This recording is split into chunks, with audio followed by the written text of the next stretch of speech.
In terms of size, it's bigger than a car garage, but it's smaller than horse riding room. Your average horse riding room measures about 80 by 200. We will be having all our buildings more than 75 feet from the adjoining lots to make sure that we're in that requirement for kennel buildings. The existing barn, unfortunately, does have some termite damage and some rot, so we're going to be maintaining it and keeping it for hay storage.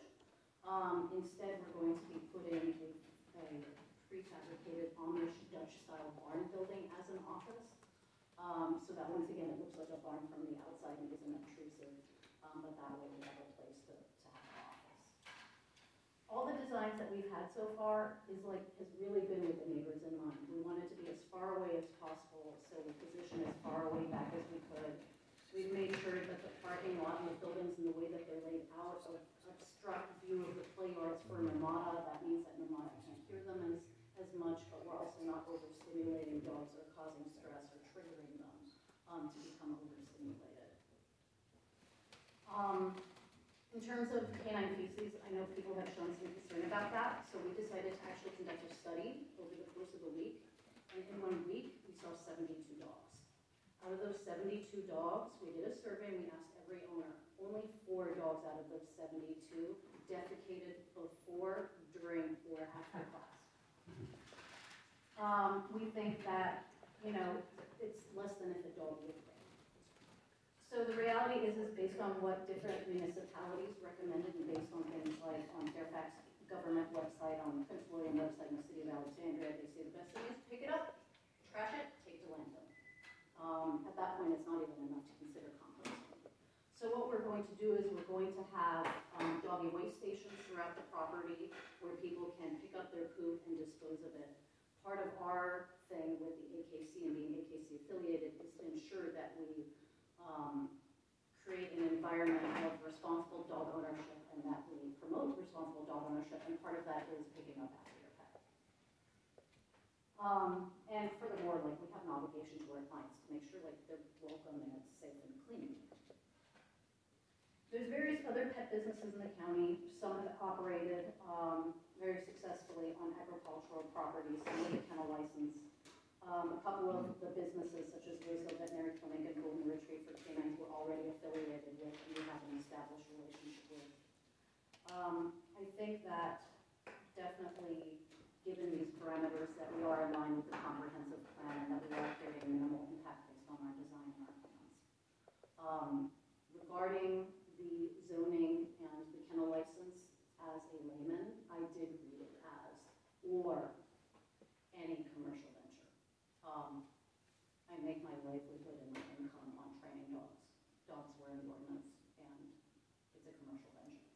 So that's how I interpreted that. And I do think that our outline kind of does suit that need. That's it. Board members, any questions for the applicant? I missed the part about lighting. Lighting, yes, sorry. Would you just? So we're using dark sky-approved lighting, Okay. so that makes sure that it doesn't shed. Yeah. Okay. I have one question, because I think it's central to the issue, is that how much barking actually takes place during your dog training? None. Rare occasion, if a dog barks, we must address it because that's my job description.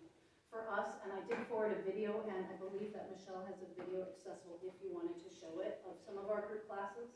Part of my job is to make sure that dogs are quiet and well-behaved. I personally hate barking, it drives me off the wall. So for us, in terms of noise impact, our classes are small, so we have good control. Our ratio of professional to owner to dog is there, because we're not managing 20 dogs going crazy at the dog park with 3 people. So in terms of noise and barking, it is almost non-existent. Also, another question, other than water, do you provide any nourishment to the dogs when they're in training? Well, treats, they get treats. That's part of the training. Yes, they get training, part of the training process, they get treats. They get treats, we provide water, play opportunities. Is there any time during this training when the dogs are out of are not under the control of their owners?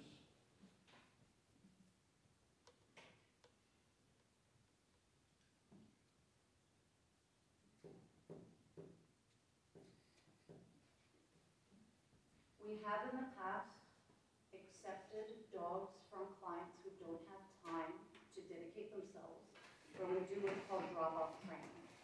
And we didn't have a facility at the time, but it's, I pick up your dog, I work with it at Home Depot because you don't have time, or I take it to the park and I work with it, and then I return the dog forward to you. And that is within the period of an hour or two. It's not a quote-unquote boarding situation, but we have in the past had a transfer where we have worked the dog without the presence of the owner. And yes, that may be an option at the facility if they say, I want to drop the dog off for an hour and do agility. Sure. But that's not like daycare or something. is it? No, we do not do daycare. What is your, do you have problems with dogs escaping your facility? In 18 During years, I training. haven't lost a single one. Right. I'm very proud of that. And whose responsibility is that? So For we have a keeping waiver. dogs? We have a liability waiver that basically says that the owners are responsible for their dogs. But in addition to that, we also have liability insurance. So both, depending on the circumstance. We've never had to deal with that, so. If a dog comes into your training facility, do you consider yourself the primary custodian or the person in charge of the dog? Not if the owner is with the dog. But if the owner is not with the dog and they were to do a drop-off scenario, that would be a different discussion. Because at that point, so if you're saying if a dog gets loose on the property and I'm with them on the property and the owner's there, I would hold them responsible. If I'm working the dog and it gets loose on the property and the owner isn't there, like a drop-off scenario, then it would be my liability. And in the drop-off situation, is that for a class situation, or is that normally on a one-on-one? That's on a one-on-one basis. On-one, okay, so you just say single dog. Just a single dog, yes. And it's primarily for owners who like don't have time or they want to give their dog some extra support. It's supplement. The question maybe the lawyers are going to be the best ones to address this is, we're talking about agricultural versus commercial. And it strikes me that the fact that we're dealing with dogs, is there some reason that we don't consider dogs livestock from an agricultural point of The view? USDA And does. secondly, can anyone name a farm that doesn't have a dog?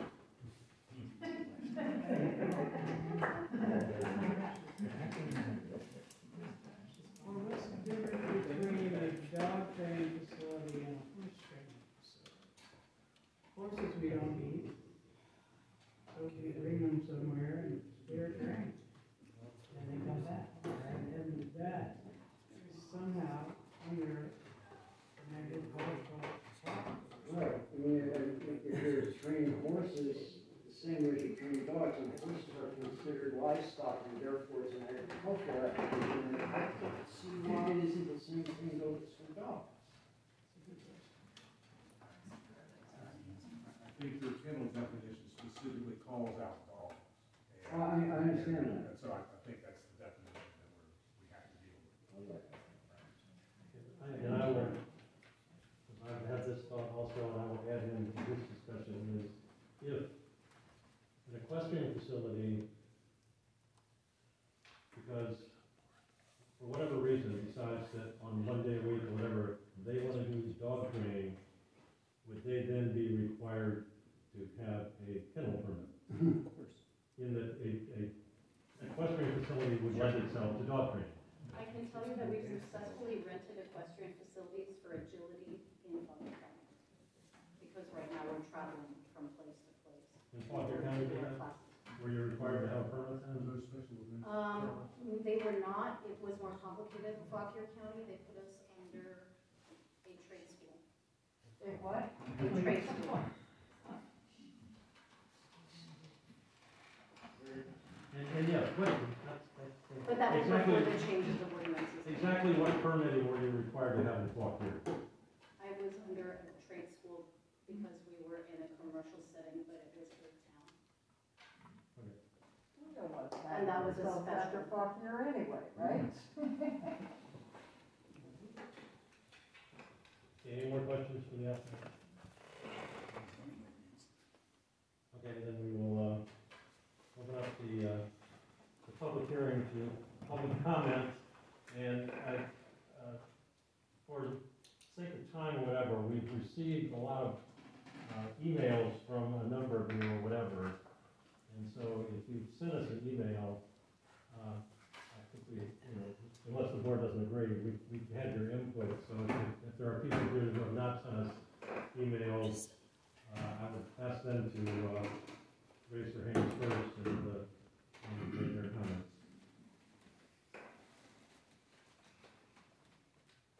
I have not sent an email. Donna McLeod, owner of Golden Retreat for Canines. So I do have a dog boarding facility in the county, in an agricultural zone, on my property. I've been in business now for 12 years. Have not had any issues. I was originally given my special permit with a kind of a year probation, so to speak, just to make sure that all of my neighbors didn't have a problem with the facility. I built a facility that was pretty much soundproof. I don't keep the dogs outside all the time, so in respect to like a training facility, kind of the same thing. They are not, my neighbors' dogs are out all the time, and you can hear them barking in the middle of the night, and this is typical of our county. We do have a lot of, like we said, farm dogs out here that live outside. We have livestock guardian dogs that live outside. So in terms of the difference, again, you're really not comparing apples to apples with that. My facility is more comparing apples to apples with a training facility where they're in the building most of the time. Sure, I let them out like 5 times a day to play some, to go potty. When I do have too much noise, I am there so I can control it just like Charlotte would. And again, I went through that year of probation. I had no complaints with any of the neighbors, and I made sure of those. I think, again, the training facility is going to be on the same wave, but again, she's going to have less hours than I am. So as far as setup, I mean, I have dogs out at 10 o'clock at night. I have dogs out at 6 in the morning. I started off with even later hours than she's doing as far as drop-offs and pickups, traffic coming on the property. Of course, that's come down as the business has increased. I can house up to 42 dogs in my facility, according to my county permit. And again, it's just, I think she's going to be a really good presence in the county for the facility, for a good dog trainer around here that we will work with. And again, like she said, she's there to work with the dogs and the people. And I don't think it's going to have any impact on the neighbors. Again, going back to my facility has not had any impact on the neighbors. And I have more dogs at the property than she does at one time. How much property do you have? 10 acres. And I can see my neighbors' houses on each side.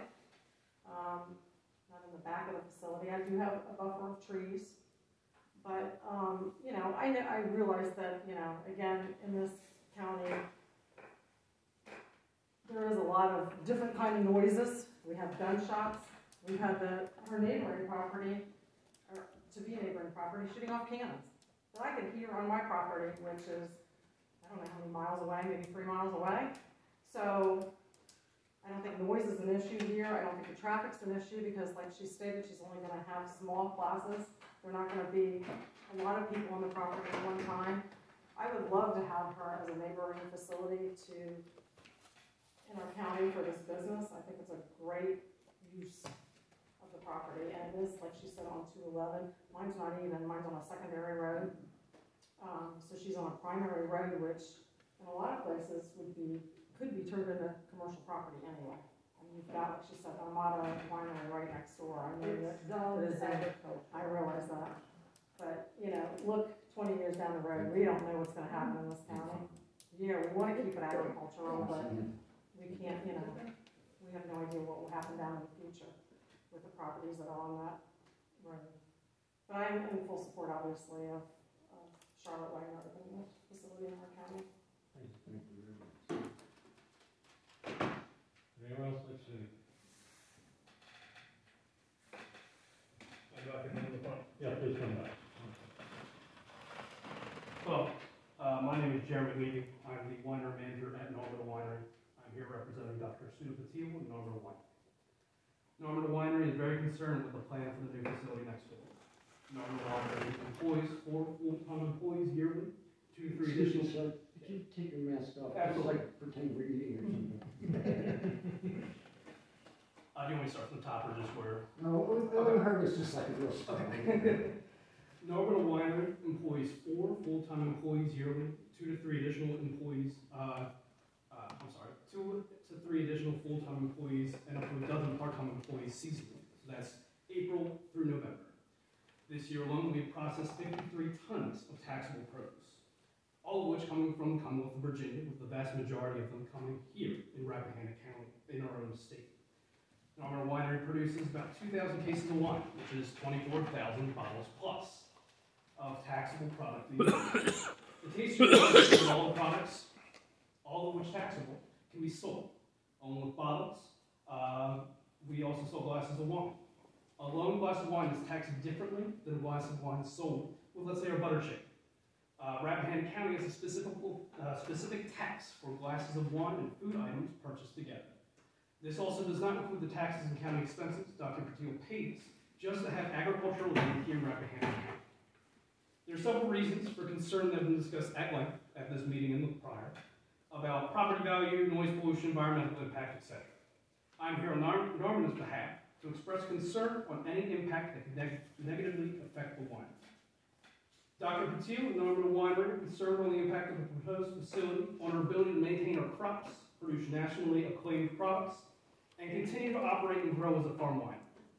The proposal states, put up today, and I quote, "Our operations shall have no adverse effect on air, surface, ground, or water quality for the existing and adjacent lots. There will be no dumping or use of restricted chemicals or products as part of our operations," end quote. In the proposal submitted is a compost system to dispose of 2 30-gallon bags of waste a week. This system was submitted with a USDA guideline for the composting procedures. In said document, on page 9, it states, and I quote, "Decrease health risks by not applying dog waste compost to crops intended for human consumption," end quote. If this were really residential, if this were residential use with a few dogs on the side, Norman believes this to be sufficient. But with 60 gallons of waste a week, translating to 1,500 gallons of waste a year, 1,500 gallons translates to 5,678.115 liters of waste. And I actually have a document, give me 1 second.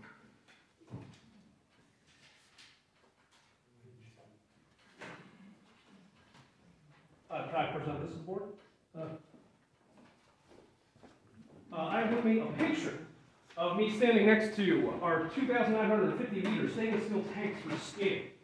The waste per year would fill up one of those tanks fully and another a couple inches from the top. A 1-week study is insufficient for the amount of dog waste that would be present throughout the year and contradictory to the submitted documents earlier. In the updated proposed layout of the property, if we can go to that the screen that had all the location section on that.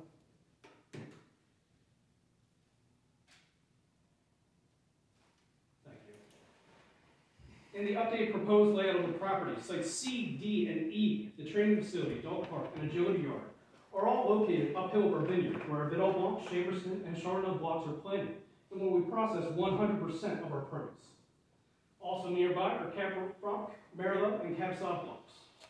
A natural spring runs behind the proposed location, Ms. Davidson's property, and empties into our pond.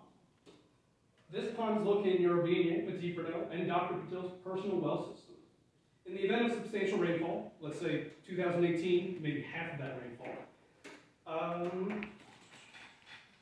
especially around the pre-harvest and harvest months in July and October, we have grave concerns on the impact of runoff affecting our produce. Going off of 2021 numbers alone, this could possibly jeopardize 28.7 tons of taxable produce grown and processed directly downhill the proposed facility. Not only that, but it would jeopardize 8.47 tons of produce we sell to other vendors, impacting their ability to grow their wines and produce their products.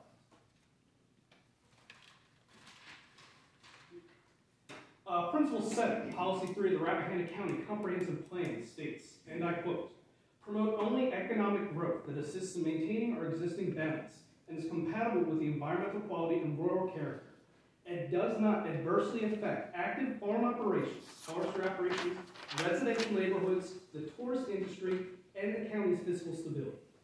Any impact, both positive and negative, has an immediate and far-reaching impact on the taxable revenue, ability for Norman to staff and pay competitive wages, and provide a tourist destination for Rappahannock County. This proposal puts Dr. Sudha Patil and Norman Winery's livelihood at stake. Which brings me to my final point. I was trying to stay as objective as possible and remove my emotions from this meeting. I'd like permission from the board to address you not as a representative of Norman Winery, but as a representative of myself, Jeremy Levy, someone that works within the county. Can I ask you how many tons of herbicide and pesticide you use on your grapes every year? I do not have that information. How about fungicides? I do not have that And information. you also know that you could have, by right, there could be a pigsty or a flock of chickens, 1,000 or more. I do know that the herbicides, pesticides, and fungicides that we use are very well regulated, and they are safe for human consumption. Let me ask you, how do you, I understand the topography is that they're uphill. Given the nature of the operation, how do you see that this pollution is occurring? It would be runoff. So if it rains, rain. Rain, but what is rain washing down? They're cleaning up after themselves all the time. The projected, what she proposed was a compost system. And that was in the documentation that was uploaded.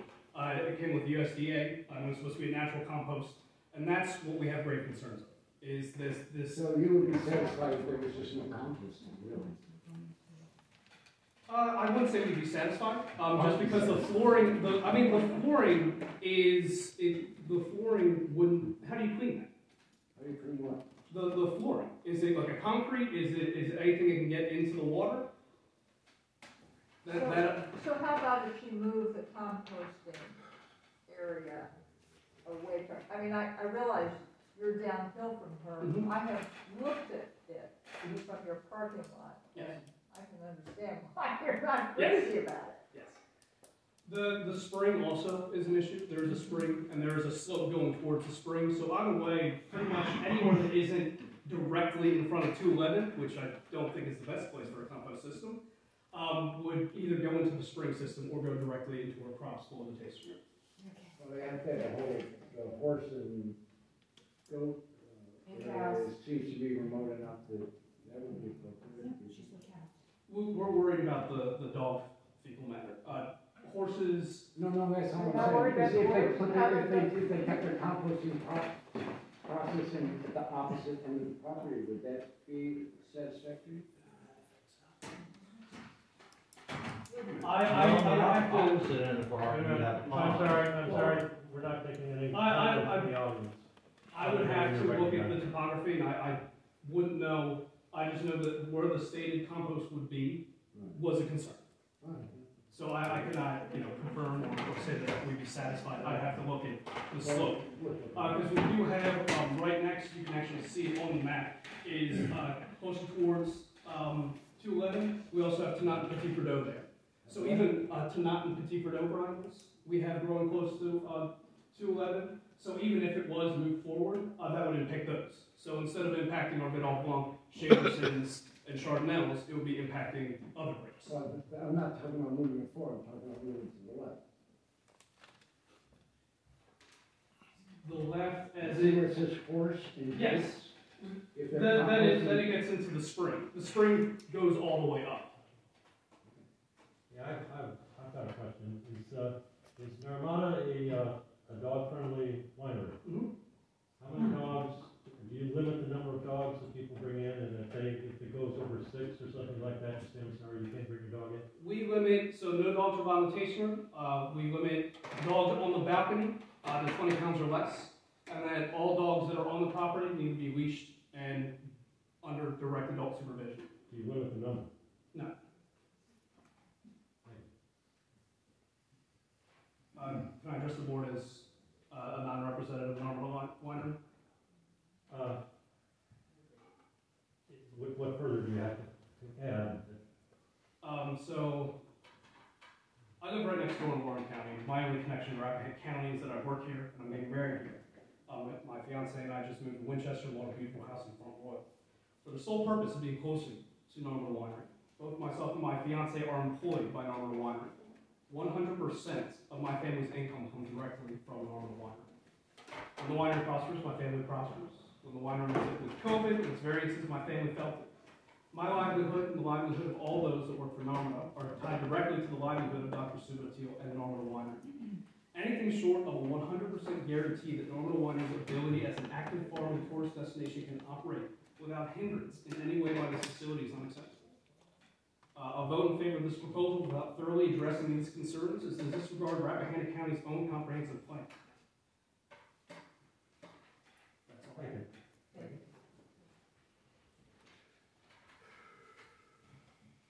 Anyone else? Fair Street.